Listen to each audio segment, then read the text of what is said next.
Assalamualaikum warahmatullahi wabarakatuh to each and everyone. My name is Almara K. Pangawilan and I am the one of reporter of Growth 2 on economic development. So now, we are going to tackle about the labor force participation, no? Yung impact ng labor force participation sa economy and sa budget. But unahin muna natin yung the effect of labor force participation on economy. The effect of labor force participation sa economy and sa budget is significant.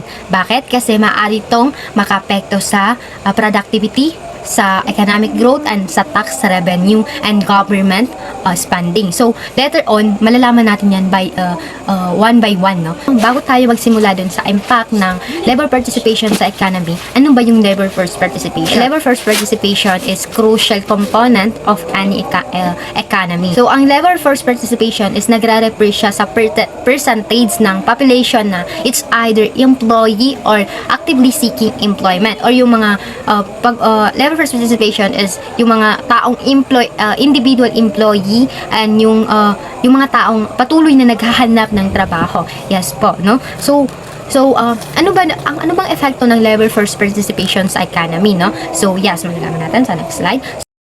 So, ang una is increased participation boosts economic growth. That means higher labor participation, forced participations leads to enhanced tax revenues, no, for the government. With more individuals employee, tax income increases, no, providing the government with additional resources to fund public services and initiatives. Yes. So yes po, kasi the more na maraming nagtatrabaho or yung mga naghanap ng trabaho, the more din na mataas ang output ng economy. Kasi kapag maraming trahabante or mas daming employee, tumataas din ang kita ng gobyerno mula sa mga taxes. You know naman na all the employee is my tax, di ba? So from that dun sa tax, no, sa karagdagang kita ng government, pwede silang mag-implement ng public services and initiative kung hindi nila kukurakutin. O yes, no? So halimbawa dito sa Pinas, no, kapag tumaas ang labor force participation rate mula 60% to 65%, no, so ibig sabihin marami ng taong nagtatrabaho. So dahil dito tumaas yung kita mula sa buwis, yung sa tax na sabi ko. Bale, mag-implement yung government ng mag-i-invest, no? Mag-invest sila ng mga resources that can support economic growth na pwedeng mapakinabangan ng lahat, katulad ng mga pagpapatayo ng paaralan, no? Pagpapatayo ng hospital. Yes. So, sa pangalawa, so, higher GDP correlates with participation rates, no? So, increased participations reduce dependency on social welfare programs, which alleviates pressure on government budget, no? Fewer individuals relying on assistance allows for better allocations resources towards development project and social programs. So yes, may nabanggit ako doon na GDP. So ang GDP stands for Gross Domestic Product. So ito ay tumutukoy, no, sa halaga ng product at service na ginawa sa loob ng bansa, no? Kasama na dito sa GDP ang product ng mga dayuhan. So, ang social welfare programs naman, ito na yung mga programs ng government na aim nito kung paano matulungan ng mga tao to meet their basic needs in their lives. So itong programs na to ay typically provide support in areas tulad ng kalusugan, sa mga nutritions, sa mga housing and financial assistance. So itong social welfare na to is yan na yung mga programs ng mga government, no? So dito sa number 2, no, higher GDP correlates with participation rate. Kapag mas maraming employee na, kumakaunti o less na yung mga taong lumalapit sa social welfare program. Gets nyo? Parang, kasi the more na maraming employee, nagliless din yung mga taong humihingi ng tulong sa social welfare, no? So, bali from that, mababawasan yung pasanin ng government. So, yung mga taong nagtatrabaho malaki ang tulong nila sa ambag sa ekonomiya kasi tumataas yung GDP. Kasi ang GDP guys, kapag tumaas na, ibig sabihin maaari siyang sign, no? Sign ng pag-unlad ng bansa. So sa pangatlo is improving living standard result from economic growth, no? So that means with of enhanced revenues and reduced welfare dependency, government can invest more in public services and infrastructure, no? This investment is crucial for long-term economic stability and growth, benefiting society as a whole. So dito sa pangatlo, ito na yung kapag may trabaho ng karamihan and may mataas pa na sweldo. So kumakaunti na rin yung mga taong humihingi ng tulong sa social welfare programs. Bale, yung pera sa gobyerno, maaari nilang ilaan sa mga implement, no?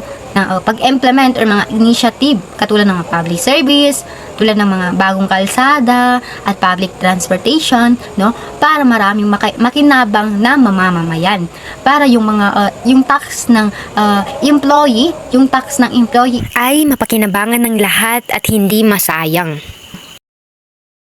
So sa pang-apat is diverse skills drive innovations. Ibig sabihin, higher labor force participations contribute to a sustainable fiscal environment. So ano bang sustainable fiscal environment? So ang sustainable fiscal environment is nagre-represent sa government's ability to manage what? Its finances in a way that ensure long-term stability or growth nang hindi hinahayahan ang kakayahan ng future generation to meet their needs. So halimbawa, no, sa isang industry, no, yung mga trabahante doon ay may mga kanya-kanya ng nakasanayan or idea. Then may mga bagong empleyado na may iba't ibang background. So mag-i-innovate sila ng makabagong solutions, methods, and introduction. So, ang resulta, makaka-develop sila ng new products and services na hindi hinahayaan yung, na hindi sinasawalang bahala yung nakasanayan or idea nung mga dating trabahante. Parang pagsasamahin ba din, makakagawa sila ng new product na mas maganda pa. And that's all my reporting. Yan po yung impact ng labor force participation sa economy. And now, sa next reporting, pag-uusapan natin yung impact ng labor force participation sa budget. And thank you. Good morning everyone. My name is Fauzia S. Cabunsuan. So, pag-uusapan naman natin ang effect of labor force participation budget.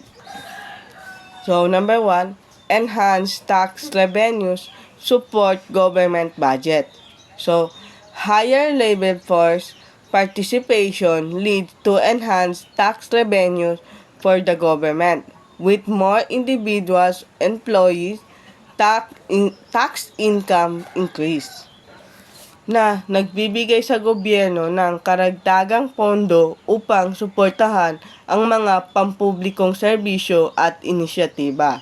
So sa madaling salita, kapag mas maraming tao ang nagtatrabaho, mas maraming buwis ang nakokolekta at nagagamit ito ng gobyerno upang pondohan ang iba't ibang proyekto at serbisyo para sa publiko.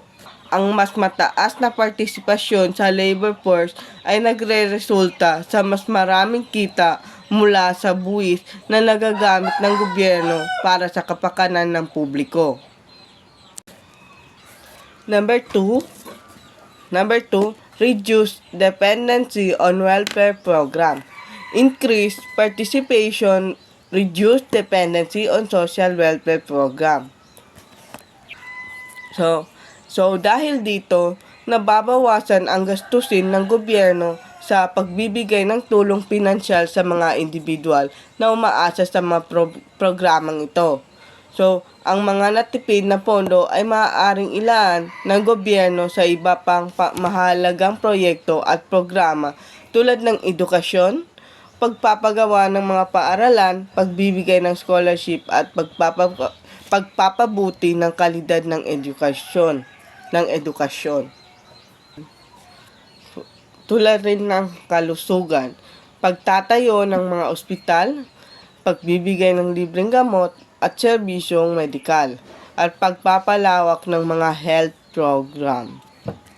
So, ang epekto ni reduced dependency on welfare program sa mga tao ay ang mga tao ay nagiging responsable sa kanilang mga buhay at hindi umaasa lamang sa gobyerno.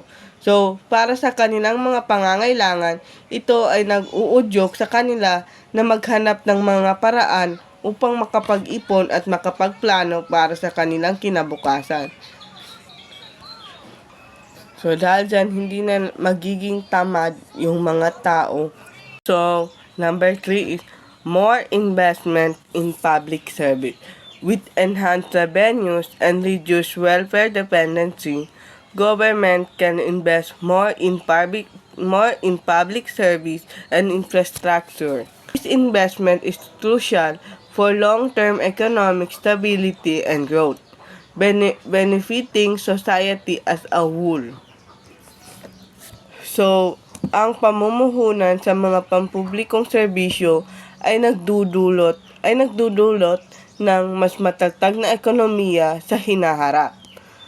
Ang mas magandang infrastruktura at serbisyong pampubliko ay nag-aakit ng mga negosyo at pamumuhunan na nagreresulta sa mas maraming trabaho at mas mataas na kita para sa bansa. So, ang benepisyo para sa buong lipunan ay ang lahat ng mga ito ay nagreresulta sa mas magandang kalidad ng buhay para sa lahat ng mamamayan. So, ang mas magandang edukasyon, kalusugan at infrastruktura ay nagdudulot ng mas maunlad at mas masayang lipunan.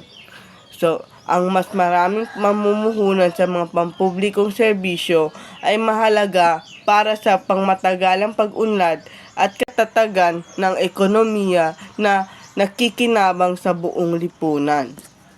So, number 4 is sustainable fiscal environment is achievable. So, higher labor force participation contribute to a sustainable fiscal environment. So, sa pamamagitan ng balansing kita at gastusin, ang mga pamahalaan ay maaaring mapanatili ang kalusugan sa pananalapi at masiguro ang pagbibigay ng mga mahalagang serbisyo para sa mga mamamayan. So, yun lang po. Thank you.